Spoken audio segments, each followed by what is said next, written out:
Assalamualaikum warahmatullahi wabarakatuh. Perkenalkan, nama saya Kurniati Maharani dengan NIM C0D023009.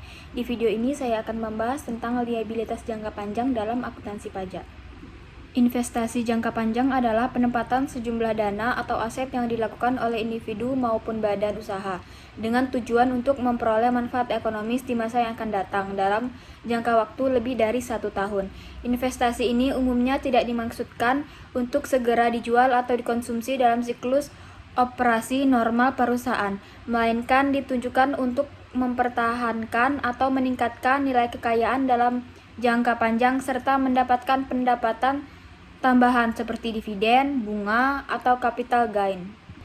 Untuk perannya yaitu meningkatkan nilai aset, menciptakan sumber pendapatan tambahan, diverifikasi risiko, perencanaan masa depan, manfaat pajak, stabilitas keuangan perusahaan.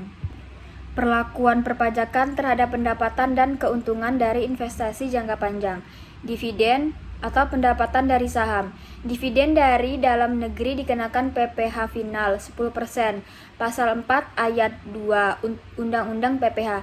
Sejak berlakunya Undang-Undang HPP atau Harmonisasi Peraturan Perpajakan tahun 2021, dividen dalam negeri yang diinvestasikan kembali di Indonesia bisa dibebaskan dari pajak. Ada syarat reinvestasi tertentu. Bunga atau pendapatan dari obligasi atau deposito. Bunga deposito dan tabungan dikenakan PPh final 20%. Bunga obligasi bisa dikenakan PPh final 10% untuk individu.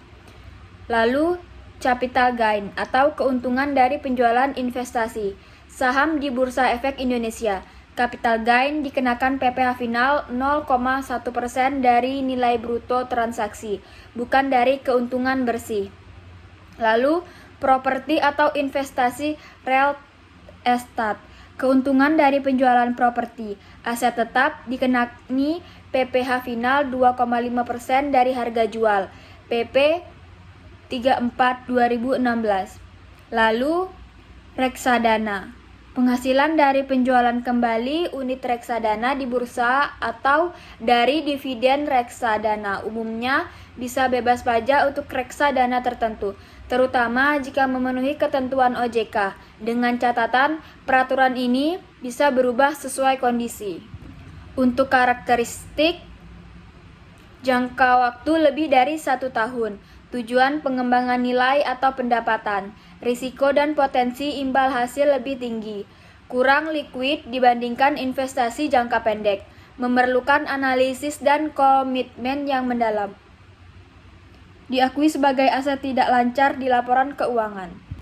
Metode investasi jangka panjang dalam akuntansi pajak. Metode biaya perolehan atau cost method. Pada metode ini, investasi jangka panjang dicatat berdasarkan biaya perolehan atau harga beli awal. Ketika perusahaan membeli saham atau aset lainnya, nilai investasi dicatat pada harga perolehannya dan tidak ada perubahan nilai kecuali jika ada pengakuan penurunan nilai atau penjualan. Dalam konteks pajak, metode ini memengaruhi pengakuan laba dan penghitungan depresiasi atau amortisasi dari aset yang dimiliki. Yang kedua, metode ekuitas atau equity method digunakan ketika perusahaan memiliki pengaruh signifikan terhadap entitas yang diinvestasikan. Biasanya antara 20% hingga 50% saham atau hak suara. Dalam metode ini, perusahaan akan mengakui bagian dari laba atau rugi entitas yang diinvestasikan. Untuk tujuan pajak, pengaruh laba atau rugi dari perusahaan yang diinvestasikan ini akan memengaruhi laporan keuangan dan penghitungan pajak yang terutang. Perbedaan antara akuntansi komersial dan akuntansi fiskal terkait investasi jangka panjang. Penilaian dan pengakuan investasi, depresiasi dan amortisasi, pengakuan pendapatan dan laba, perlakuan terhadap keuntungan atau kerugian, penjualan aset, pengakuan pajak tangguhan, insentif pajak. Kesimpulannya, perusahaan perlu memperhatikan perbedaan antara pengakuan akuntansi dan pengakuan pajak untuk mengoptimalkan kewajiban pajak mereka. Dalam akuntansi pajak, pengelolaan investasi jangka panjang seringkali melibatkan penggunaan metode depresiasi yang sesuai dengan peraturan perpajakan. yang bisa berbeda dari prinsip akuntansi komersial. Selain itu, pajak tangguhan menjadi faktor penting yang harus diperhitungkan, karena perbedaan antara nilai buku dan nilai pajak dapat memengaruhi kewajiban pajak di masa depan. Secara keseluruhan, perusahaan harus menyesuaikan pencatatan investasi jangka panjang untuk memastikan bahwa pengelolaan pajak dilakukan dengan efisien, sambil tetap mematuhi peraturan yang berlaku.